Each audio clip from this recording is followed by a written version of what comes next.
Coming up on CTV Sports, we'll recap the Rams' March Madness journey. Elvis Dumerville is no longer a Bronco. See if Riley and I think this will affect the Broncos season. And a whole 2 weeks worth of In Case You Missed It, including a goal that wasn't a goal. All this and more coming up on CTV Sports.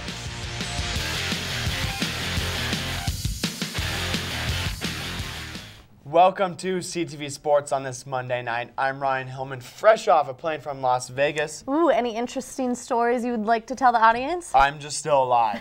That's what counts. Vegas is probably, it's somewhere, but not on the internet because I'm smart.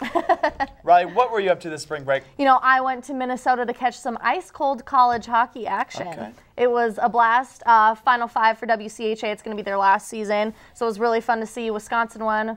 Not too happy about that. I'm a Minnesota fan, but we've still got the Frozen Four this week. Frozen Four, that's what counts. Absolutely. That's where you get the championship. Yep. All right, Ram fans, these past 2 weekends were some of the busiest of the year from the CSU basketball team. And considering most of us were on spring break, we here at CTV are going to run down everything that happened with the team, starting with Selection Sunday. After the Rams' second round exit in the Mountain West Conference tournament, the team's hopes were still high for a decent seed. They were awarded with an 8 seed and were set to play a 9 seed Missouri. Some of the players, including Dorian Green, thought the seed was a little low, saying he was quoted, disappointed with the 8 seed.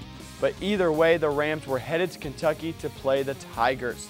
That's right, Ryan. Ram fans were out to cheer on the Rams before they got on the bus to Rupp Arena. The Rams took on Missouri last Thursday night, and Hillman, I think this was one of the best games the Rams have played all year. It was, and to correct myself, I said low, high seed. We wanted a low one, silly.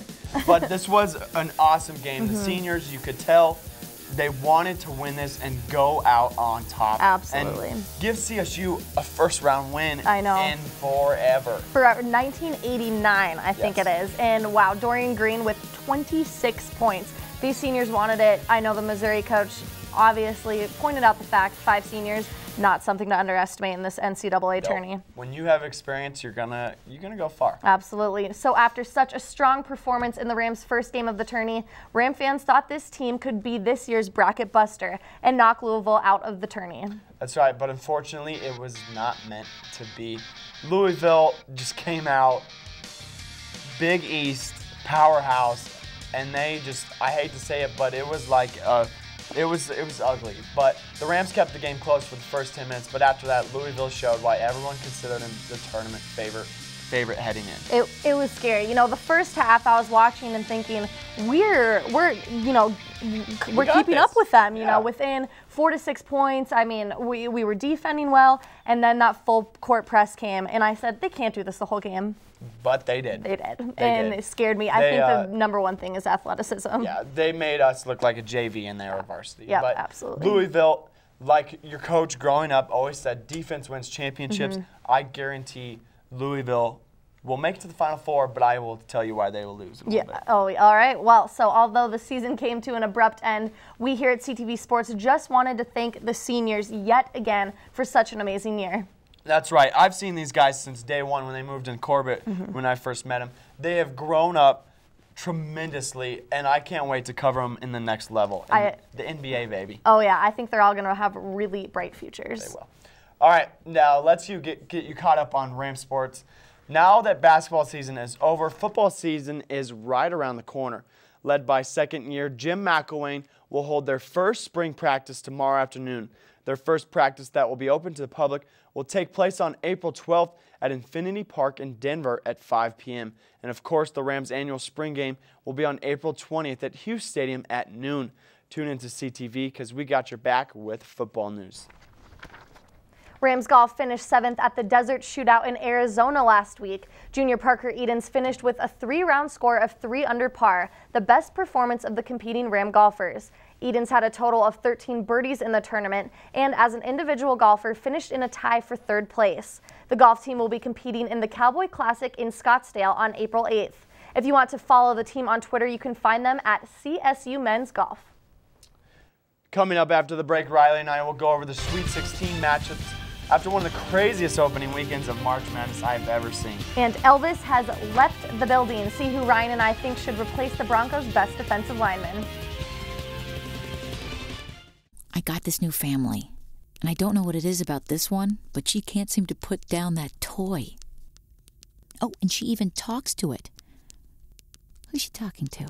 Her mom? She talks to her mom a lot. I just moved in with this family, and it's embarrassing. The little one, he likes to go outside and crawl around in the giant litter box. I don't know what he's doing. Oh, poop already. You're making me nervous.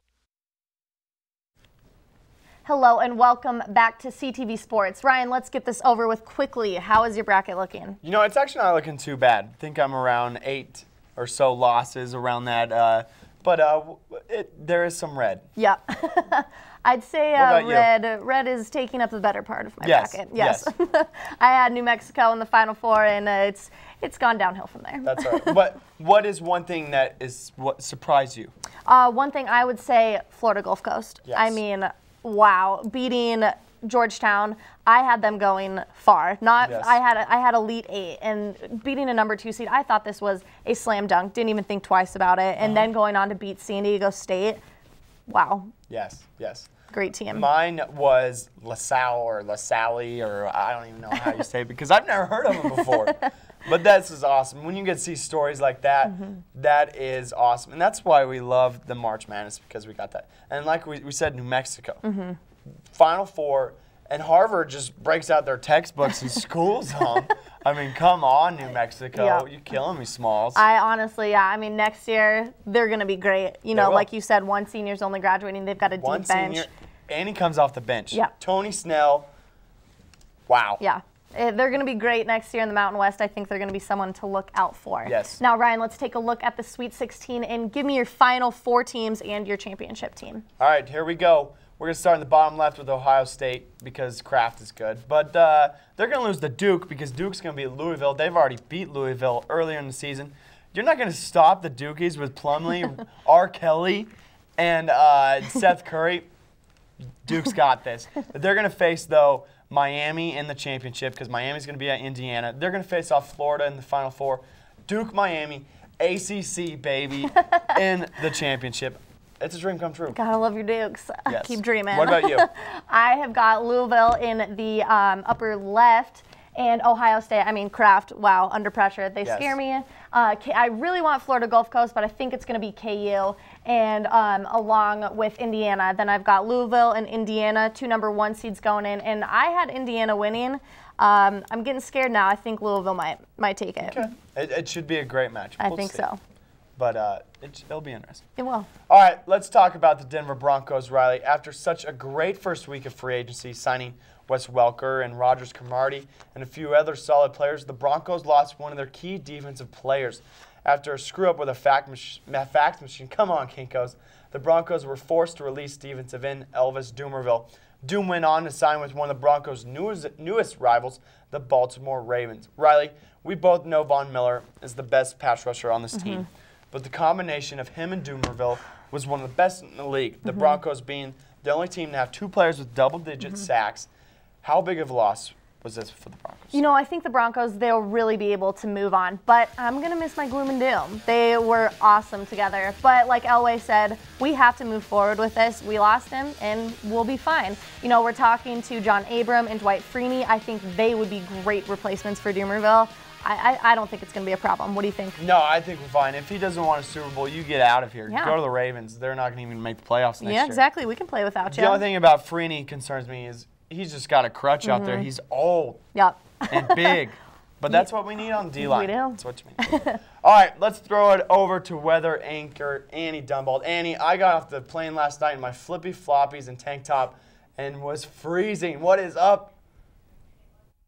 Well, Ryan, it's going to be chilly for at least another day, but I'll show you the 7-day forecast in just a little bit. But for now, welcome back, Rams. I hope you enjoyed your spring break. Here's what we saw in Fort Collins today. The high was only 34 degrees. The low was a bitter 10 degrees. As we move into this next week, we can expect mild temperatures around the state, which will hopefully melt off some of that snow. But let's take a look at our 7-day forecast for Fort Collins. Tomorrow, we will see a high of 44 and mostly sunny. Wednesday, partly sunny with a high of 52. And Thursday and Friday are going to be in the high 50s, almost hitting 60. The dry weather will come to a stop for the weekend, where we can expect some rain showers on Saturday with a high of 57 and another slight chance of rain on Sunday with a high of 57 as well. But thanks for watching CTV Weather. I'm Annie Dunball. Back to you guys. Thanks, Annie. We have a quick break, but don't go away because we still have In Case You Missed It. We'll be right back. Bring out the action hero in you. Be part of the greatest action movie ever. Show us how you train and eat like an action hero. Join in at actionheroalliance.com. RBIs and 36 homers. Swings at the first pitch and fouls it deep back into the stands. Chill raw and prepared foods promptly. 1 in 6 Americans will get sick from food poisoning this year. Check your steps at foodsafety.gov. Time for the best part of the show, In Case You Missed It. Ryan, there were at least 70 crazy videos over the break. And let's start out with some soccer. Oh, boy. Now, Ryan, I think I may have found soccer's best kept secret. All right, let's see it. All right, now normally soccer players have a certain type of physique. Let's just say this guy does not meet that standard. Look at those skills. This dude just doing skills, but little do we know there's like some salt or cheeseburgers or something on that ball. If that's the motivation he needs, then go for it, I say. I mean, I like it. He's straight up balling. He needs to be with the Harlem. Does soccer have Harlem Globetrotters? No, but they should make one with this guy. Let's start it. I absolutely agree. This is amazing. Give the dude some props. Yep, absolutely. Now, Ryan, let's keep the soccer theme up. Now, watch this play and tell me when you see a goal scored. Okay. All right. So there's a team, you know, looks like a ref. Oh, shoots the ball, hits the post, clearly, and the ref calls it a goal. So I'm not a big soccer guy, you know that. Yes. But is it like hockey where it has to cross the line? It's exactly like hockey. It's got to cross the line, and when it hits the post, obviously it does not cross the line. But is there a line judge in soccer? There's not. Well, there's sideline refs, but I mean, one of them must have called it. I mean, maybe the ref was just in Vegas too. But Riley, soccer players are known for their excessive flopping. That's why I can't stand it. But now the NBA is slowly turning into soccer, and I hate it. Chris Paul, he's 6-footer, but he goes up against DeMarcus Cousins, and DeMarcus Cousins says, "What are you doing, fool?" And Chris Paul just literally runs right in. Oh, I'm just gonna flop, maybe draw a foul. I mean, there's no subtlety. There's no subtlety there. At least soccer players maybe know how to flop, maybe when they hit someone, but this... Cousins just looks at him like, what are you doing, He kind of flicks him off. This is great. Yeah, wow. I mean, no subtlety, so blunt. That ref must have known. Yes. So now that basketball season is over, we got baseball, one of the best club teams. They've been to the World Series. Yeah. This team is legit. We got to give them some coverage. Oh, I absolutely. You know, now that basketball season is over, baseball, that's going to be our main focus. Yes. Baseball and football starting up as well. Football, and we got to live lacrosse. Yes. Defending national champions. This should be an exciting rest of the semester. We love our basketball boys, but we can always go to other sports. We've got a lot of other sports. You know, women's softball, they're having a great season so far, and I think, you know, everyone thinks, you know, basketball season's over, sports are over, and they are not. Just getting started right now. Yes, and also the NFL draft coming up soon. We'll see if a lucky Ram will get his name called. I'm praying Crossing my fingers. for our kicker. We'll see if he can pull it off. Yep, I agree. Well, lots of sports coming up. Now, what a great show, Ryan. I wish we could do it again. Yes. You know what? We will next Monday. The same after that, the same place, just different anchors, maybe. We'll see. And in the meantime, you can check out our sports updates on all the CTV shows this week. Or you can visit our website at ctv11news.com. Have a good one.